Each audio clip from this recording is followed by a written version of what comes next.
gerak. Datang ke pedagang-pedagang Pak, jadi nggak usah proses-proses lagi. Datang ke kontrakannya, ke rumahnya gitu. Abang butuh modal nggak? Iya, langsung kasih duit. Jadi kalau di bank kan diproses, disurvei, ini enggak, kasih duit.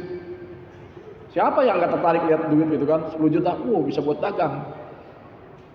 Terus dari 10 juta diambil 1 juta biaya administrasi. Jadi cuma 9 juta. Bulan depan udah mulai harus bayar. Bayarnya berapa? 1 juta bunganya Pak. 10% bunganya setiap bulan. Saya tanya ke pedagangnya, Bang, di Tangerang, Cenduk tepatnya. Bang, nggak rugi Bang lu. Pinjaman bayar bunganya 10%. Pak, kalau saya nggak nyicil tiap hari, saya malas dagangnya Pak. Jadi pedagang kita tuh kalau nggak ada yang nagih, malas gitu. Jadi ada gunanya juga Pak saya minjem gitu. Jadi logikanya, logika pedagang kecil begitu Pak gitu. Justru karena ada yang nagih, saya jadi giat berdagang Pak. Kalau 10% per bulan Pak, bisa lah Pak. Kan ditagihnya harian. Saya dagang ini untungnya di atas 20% Pak. Saya bayar ya 20% sehari Pak. Jadi logika itu begitu Pak. Nagihnya kalau nunggak Pak, dia bawa polisi Pak. Dia bawa polisi, dia udah bayar polisi. Enggak buat tangkap sih, cuma buat nakutin doang gitu. Polisinya tiap bulan kasih 5 juta gitu. Pakai pistol, jadi bawa pistol cuma datang doang. Udah bayar belum? Udah gitu aja. Langsung bayar. Kalau macet 10% Pak. Cepet kayaknya. Satu, si rentenir kena. Yang kedua, yang dilaktar siapa? Wa mukilahu, yang ngasihnya, yang bayarnya. Jadi si tukang gorengan itu juga kena tuh Pak. Udah rugi ya, dapat dosa lagi, dapat bangkrut lagi. Karena kan nggak bakal beruntung kata orang yang riba itu. Meskipun nampaknya mentereng, jatuh pasti. Jatuh Pak. Meskipun nampaknya sukses, dia di hatinya pusing gitu Pak. Saya kan sering di corporate gitu ya, waktu di bank corporate itu. Banyak pusing Pak. Pusing Pak. Nggak selesai urusan. Wa mukilah, orang yang membayar. Yang ketiga, wa katibahu, orang yang nyatet Pak. Sekretarisnya, tellernya, banyak banget deh. Kumpul semua itu dosennya, yang nulis, notarisnya. Notaris kan sebenarnya dia akan kalau tadi saksi ya, saksi negara. Ini pencatatnya. Siapa lagi? Wasyahidahi, dan 2 orang saksinya. Pak, saya nggak terima, Pak, saya cuma melihat doang jadi saksi, kena. Jadi ada 4 tuh. Terus kata Nabi ditutup. Waqala, dan Nabi bersabda, hum sawaun. Mereka semua sama. Kasihan banget itu. Yang kasihan tuh yang saksi sama yang nulis Pak. Nggak dapat apa-apa dia gitu. Kalau yang minjem sih ya dapat pinjaman kan gitu. Ada untungnya. Kalau yang minjemin dapat bunga, ada untungnya. Yang kasihan yang saksi Pak itu. Ya, dapat dosa semua. Ini menurut hadis Muslim. Hadis Muslim itu kalau diurutkan itu urutan kedua Pak. Meskipun ya kesohihannya Sahih Muslim masih di bawahnya tingkatnya dengan kitab Bukhari Pak. Tapi dia cukup kuat. Kemudian lanjut hadis berikutnya Pak ya. An Abi Hurairah radhiyallahu an, dari Abi Hurairah, qala, berkata Abu Hurairah, qala Rasulullah sallallahu alaihi wasallam, Rasulullah bersabda, ar-riba, kata Nabi, sab'una huban, ada 70 pintu, 70 tingkatan. Ada 70 level dosanya, dosa riba. Banyak banget 70 tuh Pak. Wa aisaruha, kata Nabi, yang paling ringannya, yang paling enteng nih Pak dosanya riba, itu apa? Ayyan tihar rajul ummahu, seperti dosanya seorang anak laki-laki menikahi ibunya atau berzina dengan ibunya. Yang menikahi ibunya berarti kan berzina dengan ibunya. Itu yang paling rendahnya tuh Pak. Aduh, kok saya malah deg-degan ya, dapat ngeri ini. Di hadis Ibnu Majah 2265 itu. Jadi ada 70 tingkat dosanya, yang paling rendahnya seperti seorang laki-laki menzinahi ibunya sendiri. Nah, ibu dikatain uf aja kan dosa kan? Wala taqul lahum uffin, kan? Enggak boleh kita. Man, sini man, beliin beras. Oh, ibu. Oh, itu enggak boleh. Enggak boleh hanya berkata uf aja, apalagi sampai berzina. Ya, ini dosanya riba yang paling rendah. Semuanya kena. Nah gimana caranya? Kita harus mengidentifikasi nih Pak. Iman jangan cuma dosa-dosa doang dong. Solusinya kayak gimana gitu. Yang kayak gimana yang riba itu yang membuat kita dosanya sampai ampun-ampunan itu. Oke, kita masuk. Ternyata Nabi enggak cuma ngancam. Saya lihat Nabi tuh ngasih banyak solusi. Lanjut, next. Nah, ini hadis tentang model riba nih Pak. Supaya clear Pak ya. Jadi riba itu cuma dua. Riba terkait tukar menukar, sama riba terkait pinjam meminjam. Udah itu aja. Atau jual beli atau utang piutang gitu ya. Tukar menukar sama utang piutang. Nah, sekarang saya mulai dari yang ringan yang gampang dulu Pak. Yang tukar menukar. Begini bunyinya. Ini enaknya kita langsung ke hadis gitu Pak. Nanti kalau Bapak mau cari penjelasannya tinggal buka kitab-kitab fikih gitu. Karena fa in tanaza'tum, kalau kamu berdebat tentang sesuatu, farudduhu ila Allahi wa rasulih. Kembalinya pada Quran dan sunnahnya. Meskipun kita tetap membutuhkan ulama untuk menafsirkan itu. Saya tidak sepakat kalau kita yang levelnya mohon maaf ya masih belum alim, masih belum mujtahid, langsung sok-sokan kembali Quran dan sunnah, itu juga kurang tepat Pak. Jadi mestinya kita meminta para ulama menafsirkannya. Karena kalau kita langsung Quran dan sunnah, kalau kita nih Pak levelnya salah tafsir nanti Pak. Banyak Pak ayat-ayat, hadis-hadis yang kalau kita baca saklek-saklekan salah tafsir nanti Pak. Bagaimana kalau saya kasih hadis misalnya? Karena Nabi sallallahu alaihi wasallam jama'a baina zuhur wal 'asr fil Madinah min ghairi safarin wala matarin wala khaufin. Nabi Muhammad kata Ibnu Abbas pernah menjamak salat zuhur dan asar di Madinah tidak safar min ghairi matarin wala khaufin. Pada saat kondisi tidak hujan dan tidak dalam kondisi takut. Jadi dijamak aja tuh enggak ada alasan. Nah kalau cuma itu doang hadisnya nanti Bapak jamak terus zuhur asar terus saja. Karena Bapak cuma baca hadis doang, itu yang repotnya. Jangan Pak. Jadi kalau mau baca hadis, tanya guru. Yang aman ya baca fikih. Karena kalau cuma langsung kita kembali Quran dan Sunnah seolah-olah baik, tapi itu kalau tidak diikuti dengan ngaji dengan para ulama bahaya. Begini bunyinya Pak. Ja'a Bilalun. Sebentar, ini masih ini masih dengan Ibnu Abbas ya. An Abi Hurrah ya. An Abi Hurrah ar-Raqashiyyu an ammihi qala. Dari Abi Hurrah dari pamannya kuntu ya akhidan bi zimami naqati Rasulullah sallallahu alaihi wasallam. Aku memegangi tali kekang unta Rasulullah sallallahu alaihi wasallam fi awsati ayyami tasyrik, di pertengahan hari-hari tasyrik. Kemudian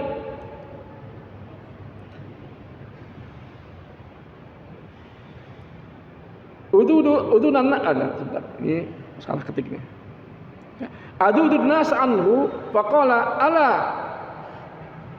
inna kulla riban fil jahiliyah mawdu'un ala wa inna allaha qad qada anna awwala riban yudau riba Abbas bin Abdul Muttalib lakum ru'usu amwalikum la tazlimuna wa la tuzlamun. Jadi di hari tasyrik berarti di setelah lebaran haji berarti ya. Nabi di atas untanya menyeru pada manusia. Pada hari ini kata Nabi ya, sesungguhnya seluruh riba pada masa jahiliyah telah dibatalkan. Ketahuilah sesungguhnya bahwa Allah telah memutuskan bahwa riba pertama yang dibatalkan adalah riba Abbas bin Abdul Muttalib, pamannya sendiri. Jadi kalau mau bayar pokoknya aja, nggak usah sama bunganya. Ini peringatan dari Nabi ya, bahwa sudah dihapus semuanya. Lanjut, ini hadis pertama ya tentang riba ya, yang Bilal ini. Jadi ada tukar menukar, ada utang piutang. Tukar menukar nih contohnya yang disampaikan oleh Bilal ini. Begini ceritanya. Ja'a Bilal. Ini budaya para santri zaman dulu Pak. Jadi kayaknya patut kita ikuti nih. Bawain makanan ke ustadz, ya, cari barokah Pak, cari doanya.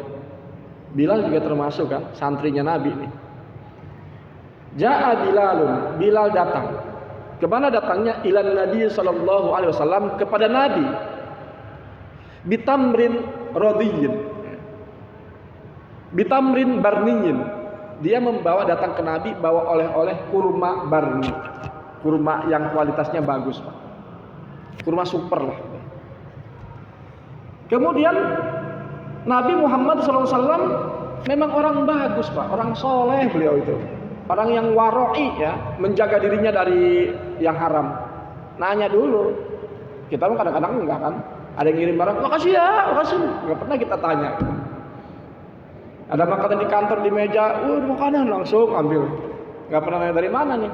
Nabi memang panutan kita Pak, langsung nanya ke Bilal, main aina hada, dari mana ini kurma? Dikasih tapi nanya. Apa jawab Bilal? Qala Bilalun. Bilal menjawab, kana indana tamrun rodiyun. Kana indana tamrun rodiyun. Kami punya kurma rodi, kurma yang kualitasnya di bawah kurma barni, kurma yang ya levelnya level murah. Fabi'tu minha sa'aini bisa'in ya. Litat iman Nabiya sallallahu alaihi wasallam. Lalu aku tukar kurma barni itu dua sok gitu, untuk mendapatkan kurma rodi yang jelek gitu, untuk mendapatkan satu sok kurma yang bagus. Tukeran 2 karung kurma biasa dengan 1 karung lah rasanya kurma yang bagus. Apa komentar Nabi? Faqala Nabi sallallahu alaihi wasallam, Nabi mengatakan, inda dzalika, dalam urusan itu, awah, hati-hati. Jauhi itu, celaka gitu ya. Aina riba, ini jelas-jelas riba. Aina riba, ini jelas-jelas riba, kata Nabi. La taf'al, jangan lakukan ini. Tukar-tukaran itu nggak boleh Pak. Tukar-tukaran barang ribawi. Barang riba itu barang yang sudah ditentukan oleh para ahli fikih, emas, garam, kurma, gandum, gitu ya, perak, yang takarannya ada takarannya. Gitu. Jika kamu mau yang benar, ya, beli kurma dulu, ya, untuk membeli kurma, jualah kurmamu dengan harga tertentu, dapat duit, lalu duitnya kamu beli, jangan langsung tukar. Jadi ternyata praktek yang biasa dilakukan di kampung saya tuh ternyata nggak boleh Pak kalau ada di sini.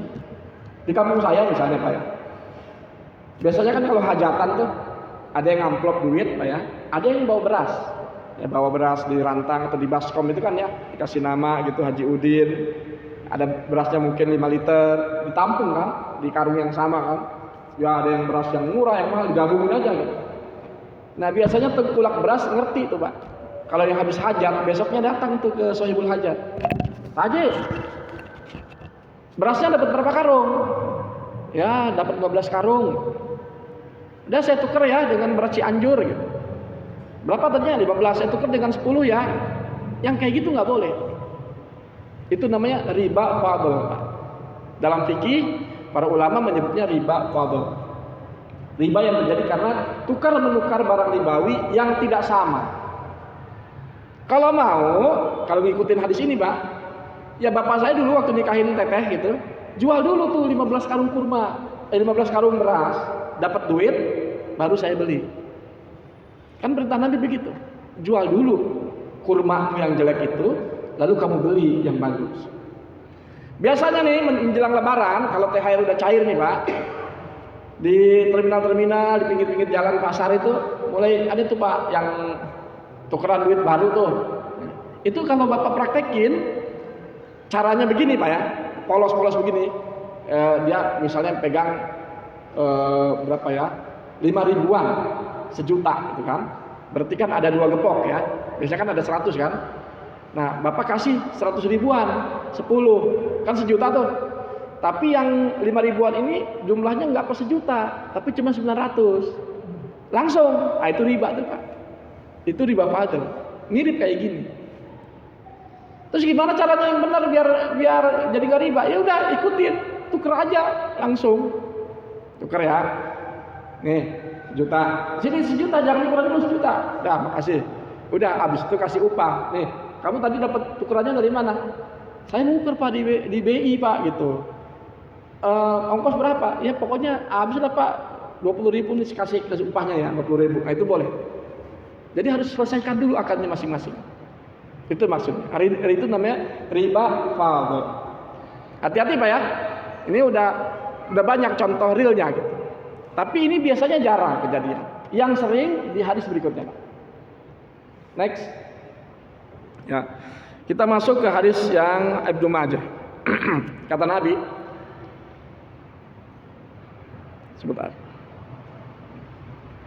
An Yahya bin Abi Ishaq Al-Hanai qala sa'altu Anas bin Malik ar-rajul. Ya. Ar-rajulu minna yuqridu akhahu al-mala. Ada seorang laki-laki di antara kami meminjamkan saudaranya harta. Fayuhdi lahu. Kemudian dia memberi hadiah. Qala Rasulullah sallallahu alaihi wasallam, "Idza aqrada ahadukum qardan fahda lahu aw hamalahu 'ala dabbah fala yarkabha wa la yaqbalhu illa ayyakuna jara bainahu wa bainahu qabla dzalik." Apabila salah seorang kalian memberi hutang pada seorang, kemudian dia memberi hadiah kepadanya atau membantunya naik ke atas kendaraan, maka janganlah ia menaikinya dan janganlah menerimanya kecuali hal itu telah terjadi antara keduanya sebelum itu. Wow, ini juga nih, berat juga nih. Jadi begini. Ini nyambung dengan hadis Nabi yang lain. Kata Nabi, kullu qardin jarra manfaatan fahuwa riba. Setiap pinjaman yang mengambil untung dari pinjaman itu hukumnya riba. Contoh yang contohkan Nabi begini.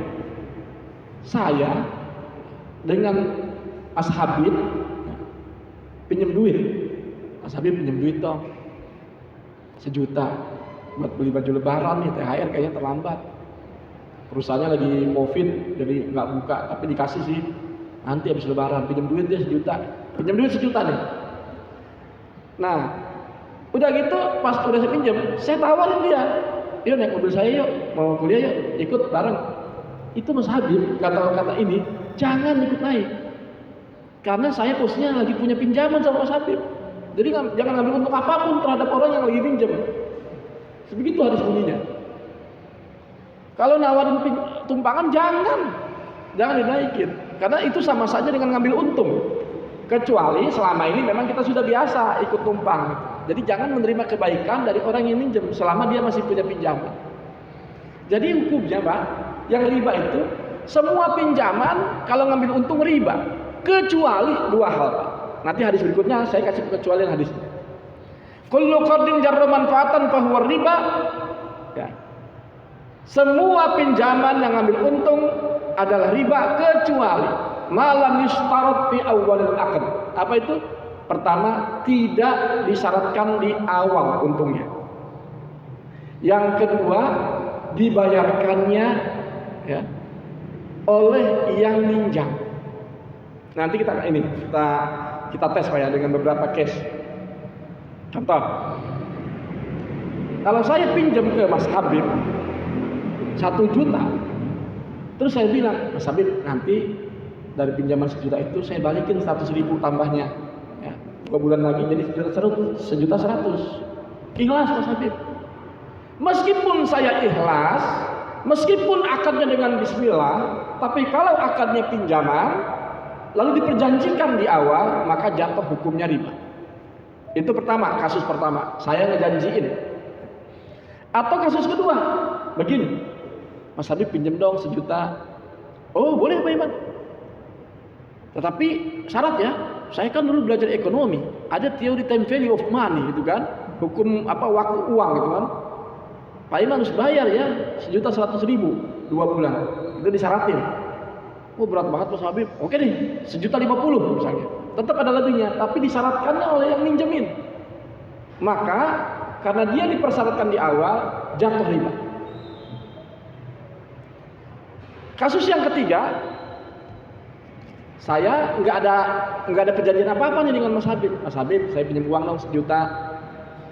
Oh nih, udah nggak ada ngomong-ngomong kelebihannya, udah pinjam. Pas 2 bulan, saya balikin nih ke Mas Habib. Mas Habib, nih ya duitnya ya. Mas Habib gak terima. Wah, Pak Iman kok minjemnya balikinnya cuma 1 juta. Itu kalau saya beliin ayam itu Pak Iman, ayamnya bertelur, terus telurnya menetas, jadi ayam lagi, udah banyak tuh Pak Iman.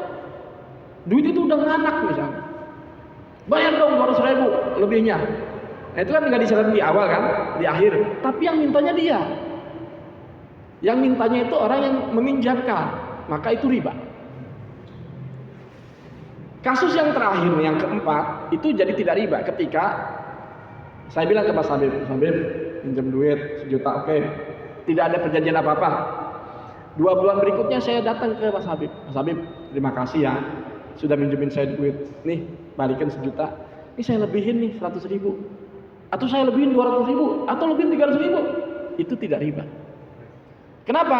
Satu, tidak diperjanjikan di awal. Yang kedua, inisiatifnya dari saya. Saya yang punya niat gitu, nggak disuruh. Terus dia nanya, bener nih Pak Iman, ikhlas, saya jadi gak enak nih, udah nggak apa-apa, udah halal. Oh Pak Iman asal-asalan nih ngomong nih, ada hadisnya. Nanti next berikutnya.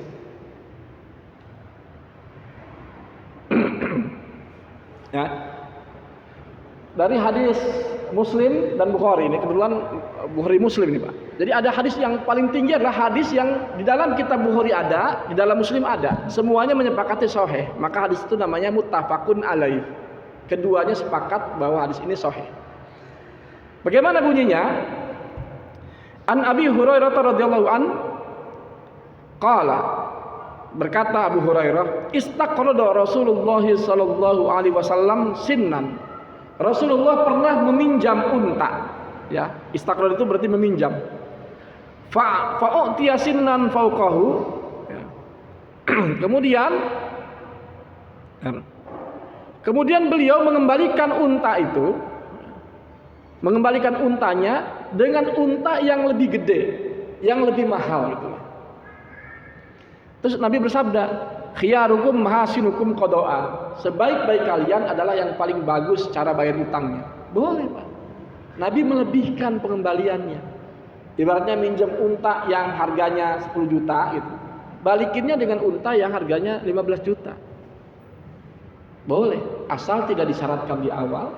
Yang kedua, Nabi yang punya niat, Nabi yang punya inisiatif, bukan yang minjemin.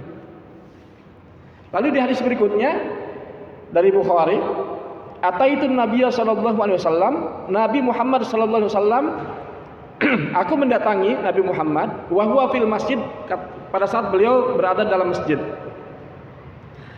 Wa kana li alaihi dainun, sedangkan pada saat itu Nabi punya utang kepadaku. Lalu beliau tiba-tiba membayar dan menambahkan, membayar pokoknya, menambahkan. Sama-sama Nabi yang punya utang. Jadi kalau yang inisiatifnya dari yang punya utang boleh, asal tidak diperjanjikan. Pertanyaannya nih Pak ya, pertanyaannya. Kalau kita minjem di bank itu diperjanjikan nggak untungnya? Diperjanjikan. Akadnya pinjaman bukan? Pinjaman. Kredit itu dari bahasa Arab Pak, asalnya dari qard. Qard itu ya kredit. Lalu diterjemahkan oleh orang Inggris kredit gitu. Asalnya dari qard. Karena penemu ilmu ekonomi ya Islam Pak. Dulu orang barat ya cari duitnya kayak koboi Pak, ingat film koboi itu nembak-nembak orang Pak, atau berburu. Yang dagang itu Islam Pak. Yang sistem ekonominya udah sangat bagus Islam. Bahkan diakui itu karena tokoh ekonom dunia namanya Adam Smith bikin buku namanya The Wealth of Nation, itu mirip-mirip isinya dengan bukunya Abu Ubaid yang hidup lebih dulu ya. Yang judulnya Kitab Al-Amwal, kumpulan hadis-hadis tentang riwayat-riwayat tentang ekonomi itu hampir mirip bukunya. Berarti orang barat nyontek sama Islam urusan ekonomi. Jadi clear Pak ya, boleh minjemin uang dapat untung asalkan nggak disyaratin, asalkan yang ngasih lebihnya yang bayar. Tapi susah Pak, udah dijanjiin aja nggak bayar, nunggak Pak. Wow, kalau yang minjem tuh duit Masya Allah Pak. Bapak pernah ya punya duit pinjaman terus nggak dibayar gitu?